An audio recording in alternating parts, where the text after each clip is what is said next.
बिस्मिल्लाहिर्रहमानिर्रहीम। अस्सलाम वालेकुम नाज़रीन, आप यूट्यूब चैनल देख रहे हैं। मैं इमरान खान हूँ। एक तो लोधरा में साबिक वज़ीर-ए-आज़म इमरान खान साहब ने जो जलसा किया है, ये जो ज़िमनी इंतखाबात हो रहे हैं उनके ऐसा लगता है सारे जलसों का रिकॉर्ड टूट गया है। बहुत बड़ी तादाद में लोग आए। इससे पहले बारिशों में उन्होंने जलसे किए, साहिवाल में, शेखुपुरा में, दूसरी जगह पे।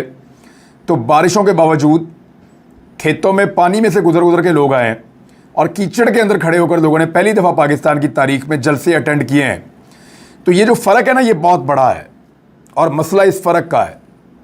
जो पब्लिक की परसेप्शन नज़र आ रही है या लोगों का जो झुकाव नज़र आ रहा है, वो पाकिस्तान तहरीक-ए-इंसाफ की जानिब इतना वाज़े और इतना ज़्यादा है कि छोटी मोटी धांधली से हमज़ा शहबाज ये इलेक्शन जीत नहीं पाएंगे। यानी मरीम नवाज़ साहबा उधर से कंपेन चला रही हैं और उनकी कंपेन एक एवरेज कंपेन है। और हम देखते हैं कि जहाँ पे उनका जलसा होता है लोगों की शमूलियत उतनी नहीं होती। फिर वो रात को जलसा करते हैं जानबूझकर ताकि रोशनी में पोल ना खुले। फिर ना सिर्फ रात को जलसा करते हैं, उसके अलावा बहुत छोटी और महदूद जगहों पे जलसा करते हैं। जैसा कि चीचावतनी का जलसा था, मेरी वहाँ पे 2 कैमरामैन से बात हुई जो हमारे चैनल से गए हुए थे। मैंने उनसे पूछा सिचुएशन बताओ। उन्होंने कहा जी बहुत महदूद और छोटा जलसा है और यही लोग कवर कर रहे हैं, जो मुख्तलिफ कैमरामैन मुख्तलिफ जलसों को। तो मैंने जब इनसे पूछा, उन्होंने कहा जी ज़मीन आसमान का फ़र्क है और आप ये समझ लें 20-80 का फ़र्क है जलसों के अंदर। अगर 80 बंदे एक तरफ है तो 20 बंदे एक तरफ हैं। फिर लोगों की एंगेजमेंट बहुत ज़्यादा है। यहाँ सरकारी वसाइल इस्तेमाल किए जा रहे हैं, पटवारी और पुलिस और पता नहीं कौन कौन से महकमे इस्तेमाल करके बंदे इकट्ठे किए जाते हैं, पूरा ज़िला इकट्ठा किया जाता है। और उधर इमरान खान साहब जो हैं सिर्फ उस हल्के का इलेक्शन कर रहे होते हैं। तो सिचुएशन बड़ी डिफ़िकल्ट है PMLN के लिए या लोटों के लिए कि वो इलेक्शन कैसे जीतें। छोटी मोटी धांधली से काम नहीं चलेगा, छोटी मोटी 2 नंबरी से काम नहीं चलेगा। यहाँ पे झुर्लू फेरना पड़ेगा। 21वीं सदी में झुर्लू फेरना पड़ेगा। सबके पास एंड्रॉयड फ़ोन है, झुर्लू फेरना पड़ेगा। क्या इंटरनेट बंद कर दिया जाएगा उस दिन? क्या लोगों के राब्ते मुनक़ता कर दिए जाएंगे उस दिन? क्या उस दिन उन हलकों की बिजली बंद कर दी जाएगी? किस तरीके से आप इंफॉर्मेशन का फ़्लो रोकेंगे? क्योंकि लोग वोट डालने के लिए निकलेंगे और वोट के ऊपर पहरा भी देंगे। धांधली आप कर सकते हैं छोटे मोटे तरीक़ों से, लेकिन झुर्लू फेरना मुश्किल होगा। और अगर झुर्लू फेर दिया या बहुत बड़े पैमाने पर धांधला हो गया तो उसके बाद एक रोला पड़ जाएगा पाकिस्तान में। और धांधली अगर करेगी सूबाई हुकूमत या वफाकी हुकूमत तो इल्ज़ामात पाकिस्तान के इदारों तक के ऊपर लगेंगे। ये मैं आपको फिर बता रहा हूँ और बड़ी क्लियर बात बता रहा हूँ कि क्योंकि जो कुछ ये हुकूमत करती है उसका इल्ज़ाम पाकिस्तान के इदारों के ऊपर भी लगता है।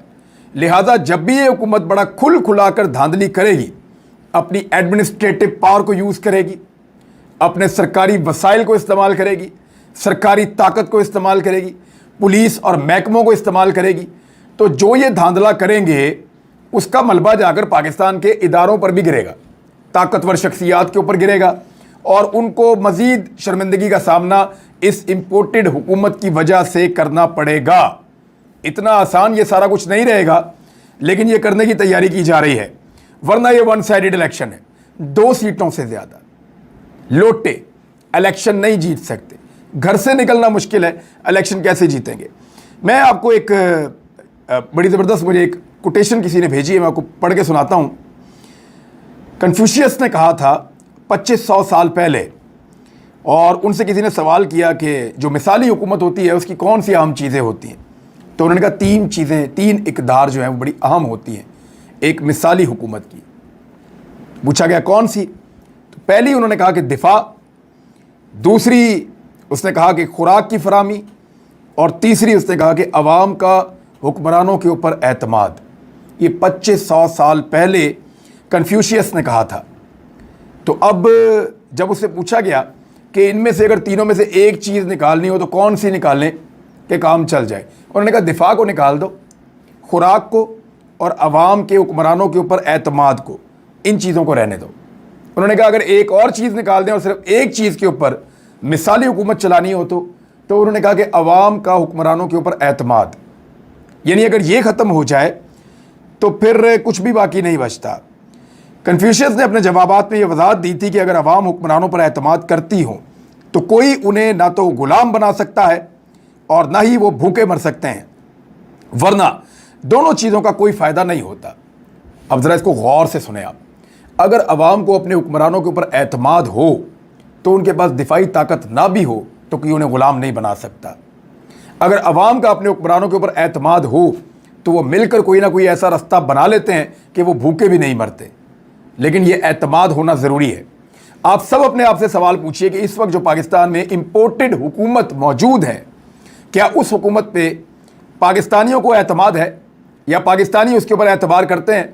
उन्होंने जिस तरह के टीके लगाए हैं महंगाई के, या जिस तरह का इनको तबाही फेरी है पाकिस्तानियों के साथ, जिस तरह इनको फैंटी लगाई है, घरों के अंदर घुसे हैं।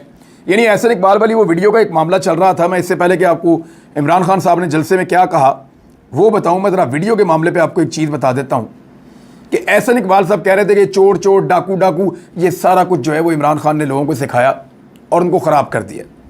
नौजवानों को, नई नस्ल को इमरान खान ने ख़राब कर दिया। वो हमें देखते ही चोर चोर, डाकू डाकू कहते हैं। आपकी पार्टी में बहुत सारे लोग हैं जिनको देखकर वो चोर और डाकू नहीं कहते, लेकिन बहुत सारे लोग हैं जिनको देखकर वो चोर और डाकू कहते हैं। यानी मियां नवाज शरीफ साहब लंदन में जब निकलते हैं बाहर, कोई ना कोई चोर की आवाज़ लगा देता है, कोई ना कोई डाकू की आवाज़ लगा देता है। सलमान शहबाज जब निकलते हैं कोई ना कोई चोर या डाकू की आवाज़ लगा देता है। आप खुद चले जाएं जहाँ पे लंदन में, यूरोप में, किसी मुल्क में, आप जर्मनी में, फ्रांस में, अब किसी भी एक मुल्क के अंदर जाके आप निकलें बाहर, सड़कों के ऊपर आप घूमें, लोग आपको चोर और डाकू की आवाज़ें लगाएंगे। तो ये वहाँ पे आप क्यों नहीं रोकते? यहाँ पे आप क्यों ज़बरदस्ती करते हैं? अब उस फैमिली ने कहा जी हमारे साथ कोई ज़बरदस्ती नहीं हुई, लेकिन क्या एक अंधे को भी समझ आती है कि जिन्होंने आकर माफ़ी मांगी है वो अब टीवी पर आकर कहेंगे कि जी हमने माफ़ी इसलिए मांगी कि हमारे साथ ज़्यादती और ज़बरदस्ती की गई थी? कुछ लोगों का ये मानना है, मोहित पीरज़ादा साहब ने ये कहा भी और एक ट्वीट किया उन्होंने कि इसमें शायद आईबी को और पुलिस को इस्तेमाल किया गया है और दबाव डाला गया उस फैमिली के ऊपर कि वो जाएं और जाकर एहसन इकबाल से माफ़ी मांगें। अब एहसन इकबाल साहब की असल वीडियो अब सामने आई है और जो सारा किया कराया था उसके ऊपर पानी फिर गया। वो बन गए थे बहुत बड़े फ़िलासफ़र और वो बहुत बड़े अरस्तू बन गए थे और उन्होंने ये कहना शुरू कर दिया था कि हम तो बहुत अच्छे लोग हैं, हमने तो दिल से माफ़ कर दिया था, हम तो कोई ऐसा सख्त लफ्ज़ बोलते भी नहीं हैं। ये तो इमरान खान की तरबियत है कि चोर और डाकू को। तो एहसन इकबाल साहब का अपना एक जुमला उनके सामने आकर खड़ा हो गया और ये वीडियो अब निकली है, पहले नहीं थी। एहसन इकबाल ने उस जुमले में क्या कहा? उन्होंने कहा कि इमरान खान नवाज शरीफ की जूती के भी बराबर नहीं है। यानी आपको कोई चोर कहे तो बहुत बुरी बात है, आप एक पार्टी के लीडर को कहें कि वो दूसरे आदमी की जूती के बराबर नहीं है तो ये बहुत अच्छी बात है। तो एहसन इकबाल साहब का जुमला आप सुन लें और फिर आप मुनाफकत देख लें। सुनिए आप। इमरान खान जो है ना नवाज शरीफ की जूती के बराबर नहीं। तो ये आपने ये जुमला सुन लिया, आपको आइडिया हो गया कि एहसन इकबाल साहब क्या कह रहे थे, जहाँ से ये लड़ाई शुरू होती है। बहरहाल इसके अंदर अब जितना आप जाएंगे उतना गंद उछलेगा और ये PMLN का पुराना वतीरा है। ये सबको गाली देते हैं और जब कोई इनको जवाब देता है तो ये कहते हैं कि ये बहुत गालियाँ देता है।